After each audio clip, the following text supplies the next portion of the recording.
Esta presentación ha sido elaborada sin ánimo de lucro, tomando diferentes fuentes vía internet y otros medios.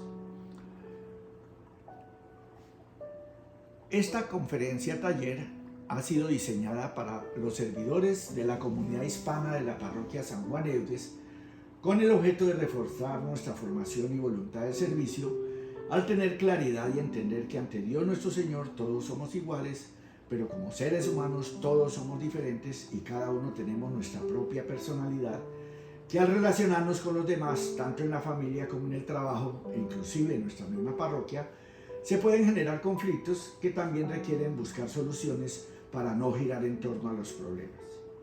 Se busca impactar positivamente para lograr que cada uno se identifique individualmente frente a los temas que se desarrollarán para que lleguen a sus propias conclusiones. Al final, para diligenciar en casa, se les suministrará un documento para que cada uno por su propia cuenta realice su autoevaluación y conozca cuáles son sus calificaciones frente a un inventario de habilidades sobre liderazgo, toma de decisiones, comunicación, manejo de conflictos, delegación, motivación, manejo del tiempo y dirección de grupos. Todas las personas son iguales ante Dios y tienen derecho a ser tratadas con justicia y respeto. Somos hermanos y hermanas que debemos cuidar y respetar a los demás como a nosotros mismos. Debemos tratar a todas las personas con igualdad y justicia, independientemente de su origen, género o condición social. Debemos ser conscientes de cualquier prejuicio o discriminación que podamos tener y trabajar para superarlos. Debemos ser honestos, justos y compasivos en nuestras interacciones y tomar medidas para remediar cualquier injusticia que veamos en nuestro entorno. Debemos trabajar para conseguir comunidades justas y equitativas en nuestra iglesia, lugares de trabajo y comunidades locales. Igualdad ante la justicia y la ley. Todos los seres humanos nacen libres e iguales en dignidad y derechos y dotados como están de razón y conciencia. Deben comportarse fraternalmente los unos con los otros. Toda persona tiene todos los derechos y libertades programados en esta Declaración de los Derechos Humanos, sin distinción alguna de raza, color, sexo, idioma, religión, opinión política o de cualquier otra índole, origen nacional o social, posición económica, nacimiento o cualquier otra condición.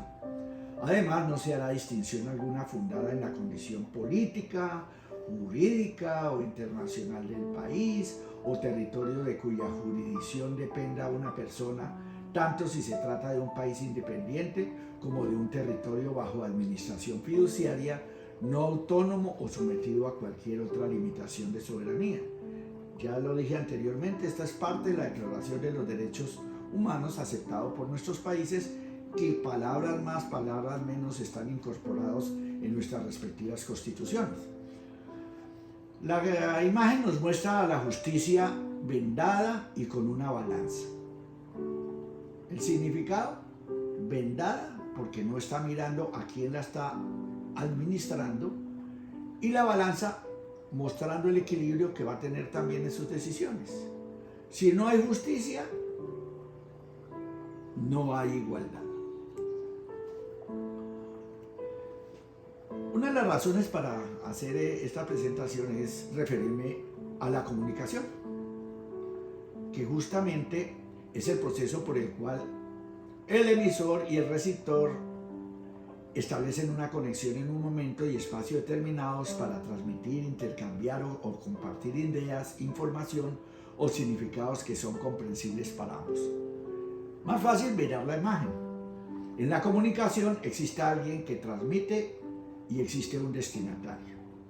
El mensaje que se va a transmitir puede ser en diferentes formas, verbal, escrito o hasta por señales. Pero todo eso hay que mirarlo dentro del contexto que se está realizando, o sea, qué es lo que se está viviendo en ese momento alrededor del mensaje que se está transmitiendo. Por eso, básicamente aquí me estoy refiriendo a los problemas relacionados con la comunicación. Uno, oír o escuchar. La sabiduría popular dice, le entró por un oído y le salió por el otro. O sea que sí, pasó, pero no quedó nada. Porque al escuchar, realmente estamos prestando atención y analizando lo que significa el mensaje. Decir lo que uno piensa sin tener en cuenta a los demás también es un motivo de problema. Hablar no es lo mismo que decir. Hablar, se pueden utilizar palabras muy bonitas, inclusive dilatarlas para poder expresarse en diferentes formas, pero es diferente a decir, porque decir sí es en una forma breve y concisa, en lo posible, estar dando el mensaje para que sea fácil de entender. Falta de confianza, de credibilidad y de empatía. Palabras más, palabras menos. Si la persona no me cae bien, es muy difícil que el mensaje se pueda comunicar efectivamente. La utilización del lenguaje verbal y no verbal. Yo puedo estar diciendo y transmitiendo un mensaje, pero mi lenguaje no verbal puede estar demostrando lo contrario. Si hay problemas a la hora de leer o escribir, pues también no va a ser una comunicación positiva. Y una que sucede con mucha frecuencia y que impide la comunicación es cuando hay falta de respeto. Como nos estamos ubicando a nosotros mismos, es importante utilizar algo muy sencillo que es lo que llaman la pirámide de Maslow para demostrar cómo el ser humano va superando diferentes etapas en el transcurso de su vida. Lo más importante para el ser humano es satisfacer sus necesidades fisiológicas básicas, las de subsistencia: comer, beber, dormir, tener donde vivir en condiciones precisamente que le garanticen que por lo menos las necesidades básicas se están logrando. Superado ese nivel, pues obviamente la persona ya tiene una mayor seguridad, cuenta con un empleo, con ingresos que le permite ya desarrollarse un poco mejor, hay protección, hay orden. Si damos un escalón siguiente, es donde empiezan a salir lo que se denomina necesidades sociales. Ahí dice amor, sentirnos, queridos y apreciados, afecto, amistad o pertenencia. Ya es cuando muchas personas quieren participar en tours, en peregrinaciones, clubes sociales, grupos de mutuo interés, en fin, porque ha cumplido ya con sus necesidades inferiores, las básicas, la seguridad, y ahora está en un ambiente social. Cuando ya se ha logrado todo eso, ya la persona siente que tiene que ser valorada, respetada. Como ya ha cumplido todo lo anterior, ya tiene un prestigio, tiene un estatus, y eso es lo que aquí se denomina ya como las necesidades del ego. La última es la más difícil de alcanzar, porque ya es la autorrealización, hacer lo máximo que uno puede hacer. Pero es más fácil decirlo en otras palabras. La autorrealización ya prácticamente son las personas que lo tienen todo. No tienen problemas económicos, no tienen problemas de relaciones sociales, han logrado lo que se han propuesto en la vida, así que lo que hacen es lo que les gusta. Finalmente no está condicionado nada más, sino poder hacer lo que les guste. Ahora conozcámonos un poquito mejor sobre lo que se llaman los estados del yo o el ego. Mire, voy a utilizar esta gráfica porque con el debido respeto, indudablemente no es al nivel de detalle que llegarían psicólogos, psiquiatras, otros profesionales que sobre estos temas obviamente han escrito y han dado teorías de todo tipo, pero no es nuestro objetivo. Aquí es una información muy sencilla para que nosotros nos conozcamos un poco a nosotros mismos y en igual forma también podamos conocer un poco mejor a los demás. Así que ese pan que está viendo ustedes ahí se traduce en lo siguiente. La P es un padre, que es el elemento que contiene reglas, normas, principios y deberes. El adulto evalúa, analiza y mide. El niño juega, es creativo e intuitivo. ¿Por qué hablamos de esos estados? Es que nosotros nos comportamos bajo esos tres estados. A veces estamos actuando como niños, otras veces estamos actuando como padres y en otras ocasiones hablando como adultos. Eso es lo más sencillo que puedo expresar para que ustedes mismos se puedan ubicar en las circunstancias que puedan estar viviendo en cualquier momento de sus vidas. Aquí hay una discriminación un poquito más de detalle, pero para efectos de este video que estoy haciendo, si quieren leer ya con más calma y analizar, pueden dar una pausa, porque realmente lo que interesa aquí es el mensaje. El padre representa lo que se debe hacer, el niño lo que se desea hacer y el adulto lo que conviene hacer.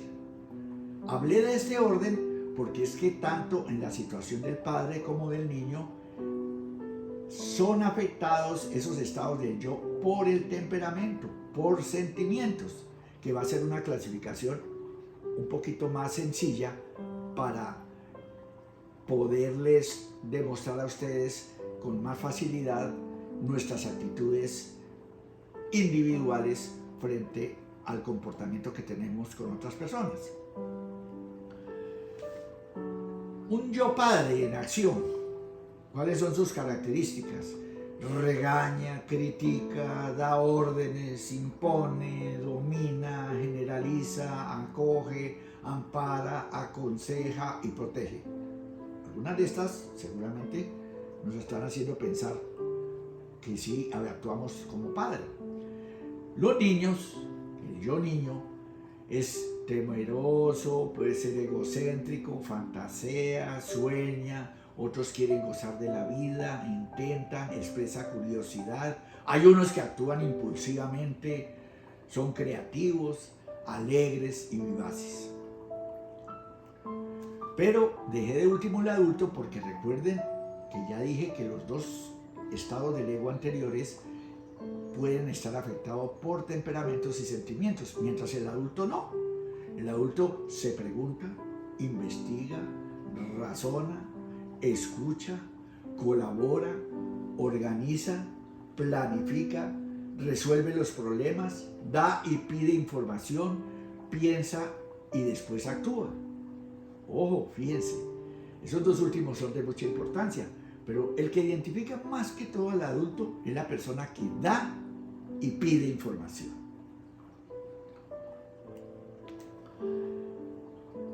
Este cuadro de manifestaciones del estado del yo especifica un poco más lo que me referí hace algunos momentos. Hay padres que son críticos y su tono de voz pues es autoritario, las palabras que usa tienes que, hay que, debes y utiliza imperativos. Los gestos, el índice levantado, su expresión, un ceño así fruncido, como si de pronto estuviera bravo. Mientras que un padre salvador, su tono de voz es dulce, las palabras te quiero, te escucho, ven, relájate, sus gestos pues brazos abiertos y el cuerpo adelante, para que precisamente sientan confianza hacia él. El niño rebelde, este es temperamental, no estoy de acuerdo, protesto, no. Son provocadores y la expresión, pues ahí lo dice todo. El niño sumiso, pues su tono de voz es bajo, sus palabras no sé, tengo miedo, quizás, tal vez, y cierta tendencia a estar encogido de hombros, una actitud muy pasiva y a veces se piensa que hasta temerosa. No me olvidé del adulto, lo que pasa es que quiero recalcar que lo ideal es que nosotros estuviéramos, sobre todo cuando convivimos en comunidad edad y participamos en grupos, etcétera, es actuar como adultos, con un tono de voz neutro. Las palabras, generalmente el que da y recibe información es quién, cuándo, dónde, cómo, y sobre todo buscando que las cosas pues sean como correctas. Sus gestos sin gestos, así valga la pena decirlo, es neutro.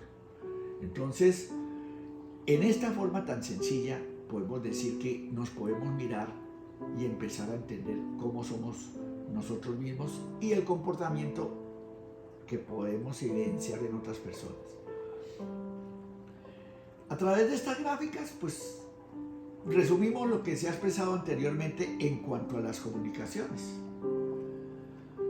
Esa primera foto nos identifica que un padre crítico, en el primer caso, que está bastante bravo, enojado, y el índice, recuérdenlo, haciendo señalamientos. En el segundo, sí, tal vez un poco más tranquilo, pero sí, es un padre crítico por la expresión. En este caso, pues estamos viendo un padre salvador, acogiendo a su hija, y en el otro caso, pues dándole tranquilidad al niño frente seguramente a algo que están viendo en la televisión.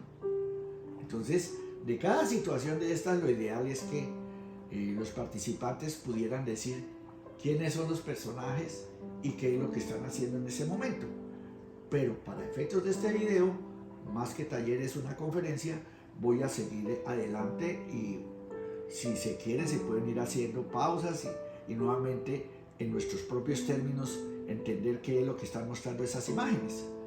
En este segundo caso, ¿quiénes son esos personajes? Los niños rebeldes. Nada más que hablar. Y aquí, pues tenemos los niños sumisos. Ellos están tranquilos, como se ve en sus propios gestos, no hay ninguna agresividad. Pero lo que nosotros buscamos, como digo, es evitar en ciertos momentos que nos afecten los sentimientos y el temperamento. Así que entre las relaciones con las demás personas, en lo posible, hay que trabajar es como adultos. Vean, aquí tenemos que están compartiendo una información, no se ve que haya ningún conflicto. Lo mismo aquí en torno a un conferencista que les está dando información. Pero aquí, caramba, esto sí va a ser difícil comunicarlos. ¿Qué está pasando? No, lo cierto es que hay un padre crítico con un niño rebelde, que ahí ni van a hablar ni se van a comunicar. Aquí, pues tenemos el caso, cuando me estoy mostrando la mamá, pues me refiero a padre en cuanto a las definiciones, es lo mismo, padre y madre, crítica y madre salvadora. En este caso la madre es crítica. Y el niño que se ve ahí, pues la niña, perdón, ella muestra que está en una actitud sumisa. Entonces, están hablando, pero comunicarse debidamente, quién sabe, porque no sabemos lo que esté pensando la niña frente a lo que le están diciendo. En este caso, ese par sí no van a poder hablar. Así que, ¿quiénes son? Pues unos niños rebeldes. Y en este caso, aunque se ve un niño sumiso, mayor que el niño rebelde que lo está como agrediendo y diciéndole cosas, pues se observa que le están hablando, le está hablando. El niño no le está replicando, el niño sumiso, pero eso no es una buena comunicación. En cambio aquí, ¿qué tenemos? Un grupo de trabajo donde alguien está dando alguna información y todos están atentos a la misma, no hay sentimientos ni temperamento. Por las expresiones se ve que están funcionando bien.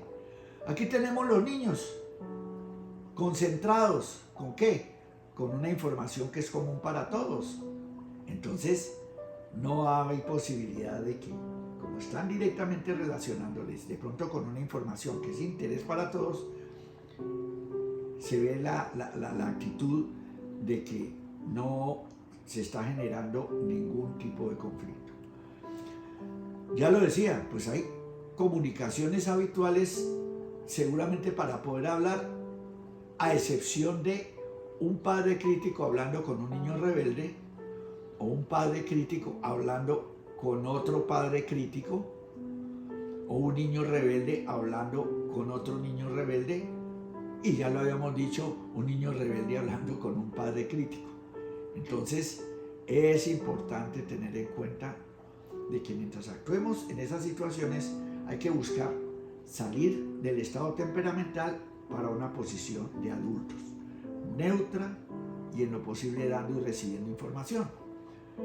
Por eso, para no entrar en muchos detalles de lo que son y cómo se originan los conflictos, lo cierto es que cuando se generan conflictos generalmente hay roles, como dicen, actuaciones, comportamientos que uno puede tener dentro de ese triángulo dramático.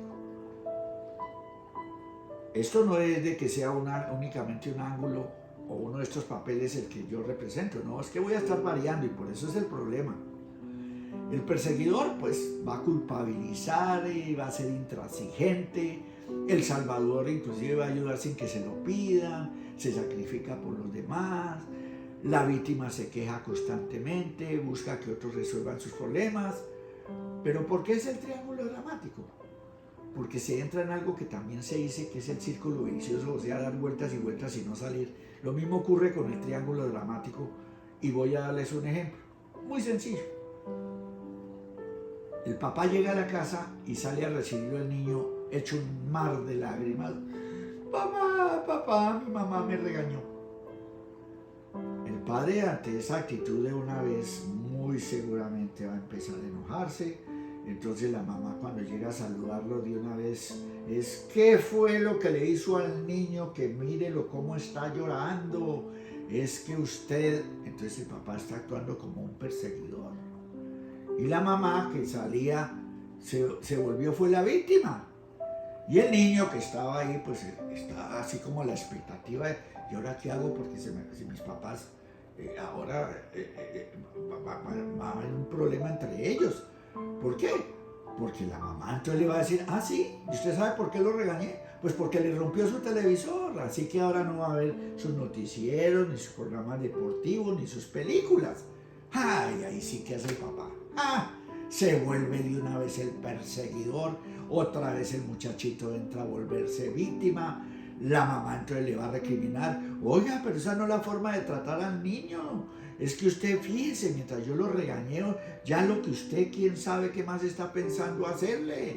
No, entonces la mamá se vuelve salvadora, entonces ya el niño, ay mamá, ¿por qué está atacando a mi papito? Si mi papito es el que ayuda en la casa. Entonces, fíjese, damos y damos vueltas cambiando de papel, así hay que romperlo.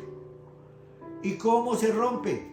Pues no dejando afectarse por el temperamento y primero preguntar, primero tener una información para saber qué es lo que realmente pasó sin estados emocionales, porque fíjense lo que sucede. En la misma presentación que estuvimos viendo, ampliada un poco más, voy a pasar muy rápidamente porque si quieren ya ver un poco más de detalles y ustedes mismos llegar a sus conclusiones, pueden hacer una pausa y mirarlos con detenimiento. Hay algo que se llama la posición existencial. A lo mejor ninguno de ustedes u otros sí los han oído con alguna frecuencia. Realmente, ¿cuál es la definición? Es la forma como nosotros nos percibimos a nosotros mismos. ¿Cómo creemos que somos nosotros mismos? Y cómo estamos frente a las otras personas. Vienen pensamientos, imágenes o sentimientos. Aquí sí quedaría para hablar, pero aquí solamente interesa hablar de esas posiciones existenciales. Una persona está en una posición y cuál es su actitud hacia la vida. Entonces vamos a ver, una persona dice, yo estoy bien, tú estás mal. Entonces en el fondo lo que le está diciendo la otra persona es, tu vida no vale mucho, quítate de mi camino. Porque de pronto cree que se contamina, se contagia. En el otro caso, yo estoy mal, tú estás bien. Ay, entonces yo soy el que... Entonces es como la envidia, pero a un mayor extremo. Ay, mi vida no vale gran cosa, no soy nada comparado contigo. Yo estoy mal, tú estás mal. Ay, la vida no vale nada, no vale la pena vivir. Hay dos personas ahí depresivas de pronto y eso es de alto riesgo. ¿Qué es lo ideal? Yo estoy bien, tú estás bien. I am okay, you are okay. Todo es alegría, que viva la vida. No se logra todos los casos y situaciones, pero más o menos yo creo que por lo general estamos en yo estoy más o menos bien, tú estás más o menos bien, entonces la vida es digna de vivirse, sigamos para adelante.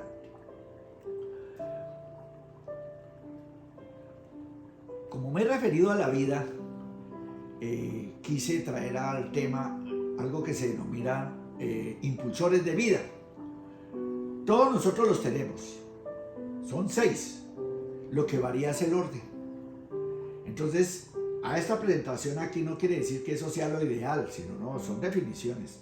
Pero nosotros podemos ser el 6, o podemos ser el 5, o podemos ser cualquier otro. O sea, como ejercicio, después de esto que yo les voy a comentar, ustedes pueden colocarse a sí mismos cuáles son sus principales impulsores en sentido descendente. Los que más considera que representan sus actividades y lo que menos, en un orden, así lo pueden hacer. El número 1 aquí dice ser perfecto, o lo haces bien o no lo hagas. Complace, no seas egoísta, primero hay que pensar en los demás. Esfuérzate, lo que no cuesta esfuerzo no merece la pena. Date prisa. Si no eres rápido, nunca conseguirás nada en la vida. Ten cuidado. Antes de actuar, piénsalo 2 veces. Sé fuerte. A mí no me vengas con llantos. El que quiere ser perfecto, como su principal impulsor, tiene que saber que eso tiene sus limitaciones. Porque si yo quiero ser perfecto, pero a la vez quiero complacer, con el segundo, ¿cómo voy a funcionar?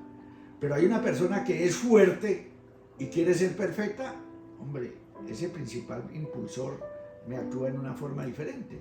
El ten cuidado, no quiero hacer algo que de pronto origine peligros y demás. Si es mi principal impulsor, eso también me implica tener cierto tipo de actuaciones. El que dice que date prisa, pues muchas veces del afán no queda sino el cansancio. Entonces por hacer rápido las cosas, pronto no funcionan bien. Y el esfuérzate, que está buscando que las cosas se hagan con su esfuerzo y demás, nos identifica a nosotros mismos, pero esos mismos impulsores los podemos ver en otra persona. Nosotros vemos a alguien y miramos ese impulsor y nos dice, ay, no, es el impulsor de esa persona, es date prisa, eso vive siempre a las carreras y demás. Entonces, esto es lo que a veces en lo que llaman subconsciente nos lleva a que, yo creo que todos lo hemos vivido, nos presentan una persona y en minutos la persona nos cae bien o nos cae mal, pero no sabemos realmente por qué, y a veces las apariencias engañan, pero muchas veces es porque percibimos cuáles son los impulsores de esa persona en la medida que vamos sosteniendo una conversación y vamos mirando sus actitudes. A una discriminación un poquito más de detalle de lo que les acabo de mencionar. Se puede dar una pausa para leerlos con más cuidado y ver cómo se ajustan en mi propio caso y asimismo cómo lo podría observar en otras personas. Este es un tema pues que me interesa porque inicialmente el video está dirigido a personas que tienen algún grado de dirección, de coordinación sobre grupos. Y en ese caso, pues inmediatamente la palabra que le viene a uno es la de liderazgo. Aquí sí que hay clasificaciones, pero para nuestro caso vamos a utilizar esta muy sencilla, que es el líder autoritario, haz lo que te digo, exige cumplimiento inmediato en las tareas. El orientativo, ven conmigo, moviliza a las personas hacia el objetivo claro. Afiliativo es el que quiere estar bien con las demás personas, por eso lo dice, las personas primero, crea armonía y construye lazos emocionales entre las personas. El democrático, ¿qué piensas tú? Crea acuerdos mediante la participación, quiere que todos opinen y generalmente las decisiones se toman por mayoría. El ejemplar, haz como yo lo hago, inspira a la excelencia a través de su desempeño. Y el formativo intenta esto, desarrolla a las personas hacia un futuro. Eso mismo que acabo de mencionar, bueno, cambio un poquito las denominaciones, implica a que sí miremos un poquito más cuáles son esos estilos de liderazgo. El autoritario exige cumplimiento inmediato. Su frase, haz lo que te digo. Sus competencias emocionales orientado a resultados, a ejercer un autocontrol. ¿Cuándo funciona mejor? Cuando hay una crisis en el corto plazo. Porque va a decir qué es lo que se tiene que hacer. Él da órdenes. ¿Cuándo no funciona? Para obtener resultados a largo plazo. Porque ahí sí hay que planear. El impacto en el clima laboral no es muy favorable. El timonel. ¿Qué es un timonel? Alguien que está dirigiendo y llevando a las personas, en este caso, estableciendo un alto nivel de rendimiento. Háganlo como yo. Orientado a resultados, a tener una alta iniciativa. ¿Cuándo funciona mejor? Para poner el ejemplo en corto plazo. ¿Cuándo no funciona? Para desarrollar talentos, porque él es el que dice que es como se está haciendo y quiere que, por eso está dirigiendo en una dirección. El afiliativo, o sea, la importancia son las personas, crea armonía y lazos emocionales. Las personas son lo primero. Crea empatía, relaciones y comunicación. ¿Cuándo funciona mejor? Para sanar heridas en un equipo. ¿Cuándo no funciona? Pues cuando intenta tapar errores. Pueden cubrir los errores. Bueno, pero es un poco más afiliativo porque en caso de conflicto va a evitar que crezcan y en alguna forma se tranquilicen las personas y de pronto se obtenga una solución. El democrático, pues sí, fomenta el consenso mientras la participación y que estar preguntando, su frase es ¿qué opinas? Promueve la colaboración para obtener retroalimentación. ¿Cuándo no funciona? Cuando hay que establecer es una estrategia a futuro, no dependiendo de todo lo que digan, sino el mismo líder democrático, bueno, y proyectado hacia el futuro. ¿Qué? El coaching. Sabemos y se menciona mucho justamente para el manejo de los equipos deportivos. Es la persona que está asesorando, está llevando a que se desarrolle el personal para el futuro. Por eso es sugiriendo hacer esto. Crea empatía y desarrollo personal. Desarrolla fortalezas a largo plazo, porque en el caso de jugadores de fútbol y demás, y los entrenamientos, etcétera, está viendo cómo se comportan, pero a que al final lleguen a ser muy buenos jugadores. ¿Cuándo no funciona? Cuando hay situaciones bajo presión, porque él lo que está es para orientar y demás, pero no para entrar a solucionar problemas que pueden subsistir bajo presión.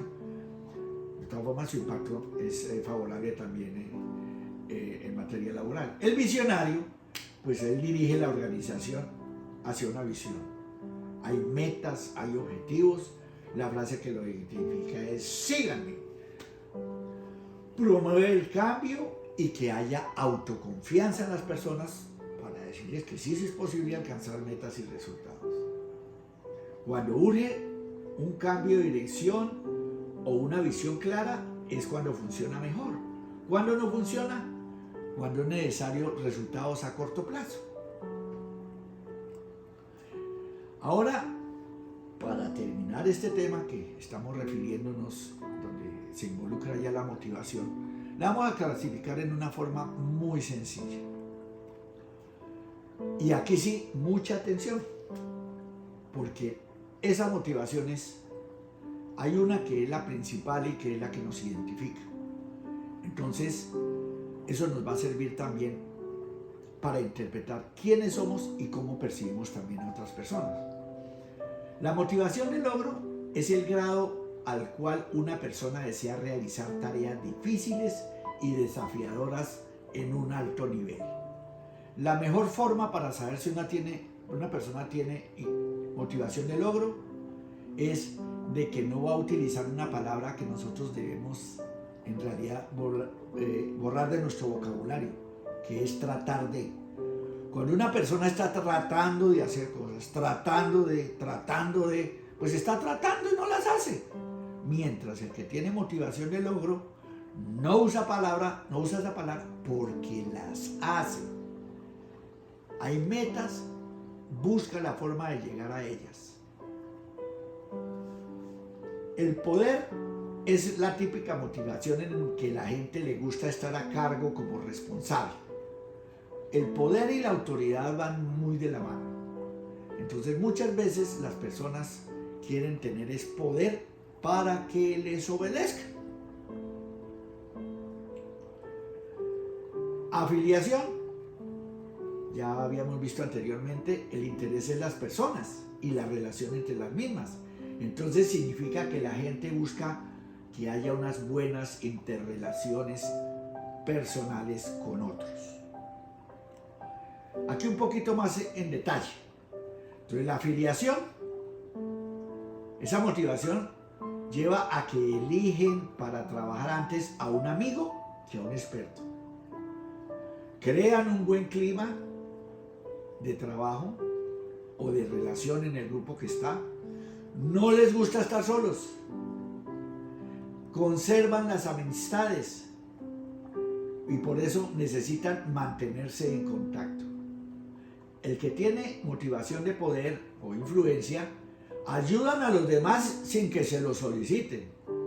Son activos en las tramas de poder de la empresa, o sea, quienes tienen autoridad, cómo se relacionan los que están más arriba con los demás abajo. Expresan emociones de forma abierta, van diciendo lo que sea, a veces imprudentemente, pero se expresan de una vez como lo sienten. Influyen sobre los demás para que logren resultados, dan órdenes básicamente. Mientras quienes tienen motivación de lograr son primero resistentes al estrés, a los problemas, a las dificultades. Se marcan objetivos ambiciosos, o sea, fijan metas y objetivos muchas veces no fáciles de cumplir, pero, repito, no tratan de hacer las cosas, sino las hacen para llegar a los mismos. Por eso asumen riesgos. Buscan expertos en qué apoyarse, porque es que uno no se las sabe todas. Y ahí sí que fallan muchas de las personas que por tener el poder de afiliación, la motivación de afiliación o la motivación de poder, se les está olvidando de que en realidad uno debe tener unas metas muy definidas y buscar que para llegar a las mismas, si bien es cierto, tiene que haber las relaciones y demás, es la persona misma que tiene esa motivación, que asume responsabilidades personalmente para alcanzar esos logros y esos objetivos que se han propuesto. Como para repasar a través de una serie de fotos, pues uno puede mirar esas imágenes que son situaciones diferentes en la vida y así les sucede a ustedes en el momento que pueden estar viviendo ahora o en su casa, en su trabajo, etcétera, de cómo empiezan a percibir las otras personas. Por esa actitud que ve uno ahí lo que existe es una motivación de afiliación, fíjense, porque están buscando quedar bien con las personas. Tanto en esa primera situación que ustedes pudieran construir una historia de quiénes son y qué están haciendo y por qué lo están haciendo, y al final uno mismo dice, bueno, esta es la motivación porque así ve uno la gráfica. En este otro caso, pues se está mostrando también lo mismo con dos diferentes perspectivas. Lo importante es la persona. Ahí están trabajando en equipo. ¿Y por qué se coloca así? Porque todos quieren estar bien y no haya, dijéramos, diferencias ni conflictos en las relaciones entre las personas. Cuando ya hablamos del tipo de motivación del poder, yo creo que aquí es muy sencillo mostrarlo. Primero, ahí vemos la autoridad, las fuerzas militares. Los militares, en su mayor grado, tienen esa motivación de poder, la autoridad. En mi país se dice, las órdenes se cumplen o la milicia se acaba. Entonces, a mayor rango, mayor autoridad. Y de ahí hacia abajo se tiene que obedecer. Así el de arriba tenga o no la razón, pero el poder y tiene la autoridad para hacerlo. Ya como civiles, ya como personas, esto también lo vemos. En las empresas, en las organizaciones a las cuales pertenezcamos,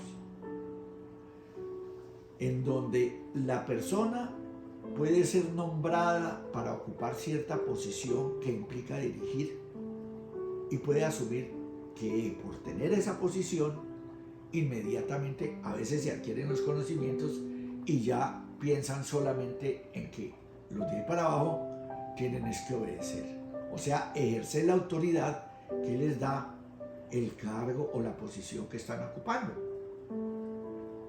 Eso obviamente puede originar conflictos que son los que se ven con mucha frecuencia. Para la prueba un botón. Entonces ese señor pues debe ser algún jefe hablando con su subalterno. Bueno, hoy se dice es colaboradores y que hasta con un megáfono lo está tratando en tal forma que mire las actitudes. Que ¿qué estará pasando ahí? Pues imagínenselo ustedes. Pero ¿qué está ejerciendo él? Autoridad, mostrando el poder que tiene frente a la otra persona. Aquí, bueno, no tan grave, pero ¿qué es un profesor? ¿Qué es un maestro? Frente a los alumnos. Entonces ellos están en esa posición donde por el solo hecho de estar ahí, ellos ya tienen poder y autoridad para que los alumnos lo obedezcan. Para el logro, ya decíamos, eso implica no tratar de hacer las cosas, sino hacerlas frente a unas metas y objetivos que se están fijando.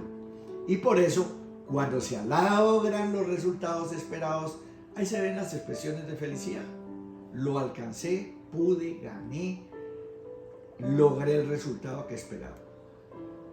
Aquí lo vemos a nivel de niños, vea un grupo que estuvo trabajando y se ve que alcanzaron ellos su resultado. Entonces ahí se está viendo que en la realidad hubo un logro, al igual que la expresión que se ve en la otra imagen.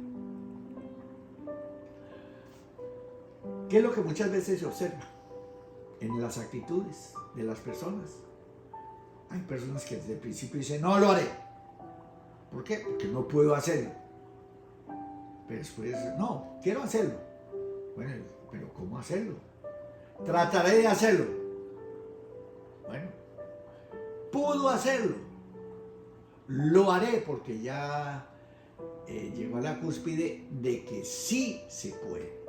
Por eso es que quien tenga motivación y logro va a llegar a ocupar la primera posición en este caso, alcanzar la meta que se había propuesto.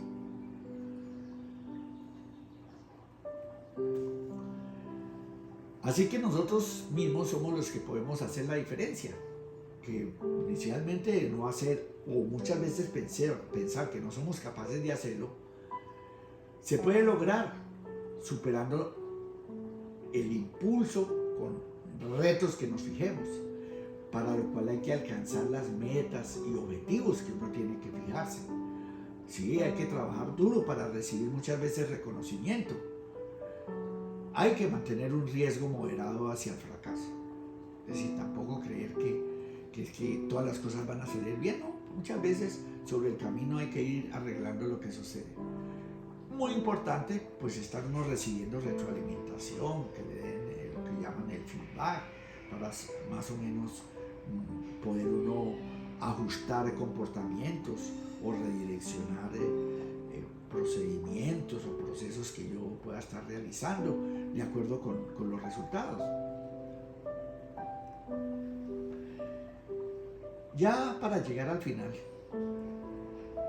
estas gráficas pues quieren mostrar un mensaje de que arriba, pues ese señor que de pronto ustedes pueden identificar quién es, está intentando mover un elefante él solo. ¿Será que lo puede? Muy difícil empujarlo y empujar al elefante, no. Pero si ya hay es un grupo de personas con el mismo objetivo, indudablemente lo van a lograr. El pez grande se come al pez chico, ahí está mostrando esa imagen, en donde el pececito va a quedar finalmente en la boca del pez grande, pero mire que si se organizan, todos aparentemente son un pez mayor que el que los estaba atacando, y esto nos permite reafirmar que la unión hace la fuerza. Con esta imagen hay una pecera muy bonita, un apartamento que se ve bien organizado, pero donde hay un límite para que los pececitos se muevan muy, dijéramos, restringidos al espacio y seguramente girando por la misma forma de la pecera, girando, girando y girando y girando. Entonces la actitud de esa damita representa que ella dice, bueno, no, esos pececitos como así, ellos están como esclavizados, cuando ellos deben estar desabiertos en un mar donde tengan todas las posibilidades, y lleva la pecera al mar y seguramente la coloca allá. Pero ¿qué sucede? Que hubo un pececito que sí, ya como vio toda esa inmensidad del mar, pues se arriesga a poder disfrutar de todo el espacio que ahora va a tener en el mar. Pero hay otros pececitos que no, que así los pongan en esa inmensidad de agua, le pueden hasta quitar la pecera, pero siguen girando a lo que ya están acostumbrados en el tiempo. Esto nos lleva a que utilicemos unas frases típicas de lo que es la resistencia al cambio, que es una de las situaciones que a veces afecta a las organizaciones cuando hay necesidad de actualizar, hay necesidad de cambiar de pronto algunas formas de realizar las cosas, y las respuestas que se reciben muchas veces es: no tenemos tiempo, no tenemos suficiente ayuda, déjame pensarlo, es un cambio muy radical, intentamos eso antes, no aplica para nosotros. Y la más frecuente: tenemos muchos años haciéndolo de esta manera y siempre nos ha funcionado. Nada hay perfecto en la vida. Todo es susceptible de cambiar en la medida que las mismas condiciones se van modificando. Entonces, en primer lugar, uno no puede pensar que se las sabe todas. No. Hay unos temas que sí, otros temas que no. Así que en lo que yo no conozco, es conveniente escuchar y que participen otras personas. Por eso se habla de asesores, de consultores, que ya son especialistas en materias específicas, pero que no obligan. Ellos, por su leal saber y entender, hacen recomendaciones, pero quienes toman decisiones son los que finalmente asumen la responsabilidad. El punto final, como lo había mencionado al principio, es de que con la información muy general que se les ha suministrado, hay la capacidad para que se haga un autodiagnóstico